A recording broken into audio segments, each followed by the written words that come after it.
এখানে একটি মাত্র নৌকা, মানুষজন যাতে এখান থেকে পারাপার করে ওই ফাঁদে নেয়, আর ওই ফাঁদে মানুষজন আবার এই ফাঁদে আসে। দেখুন এখানে অনেক মানুষ ভিড় করছে এই নৌকাতে।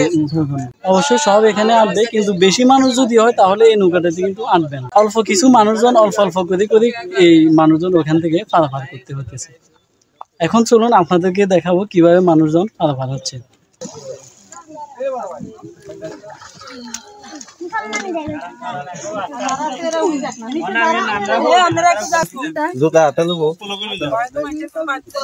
কেউ বা সাবধানে পা ফেলে একে একে উঠছেন ফাড়ে।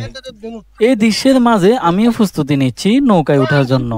পেছন থেকে এক পা করে এগিয়ে আসছি, জুতোয় কাদা লেগে যাচ্ছে, তবুও এক ধরনের অভিজ্ঞতা, জীবনের বাস্তব রং। দেখো ভাই, এ মাঝি ভাই, জি আমরা তোমার না ডুলি পয়সা পেলে না গাছি গায়ে আটকে গেছে।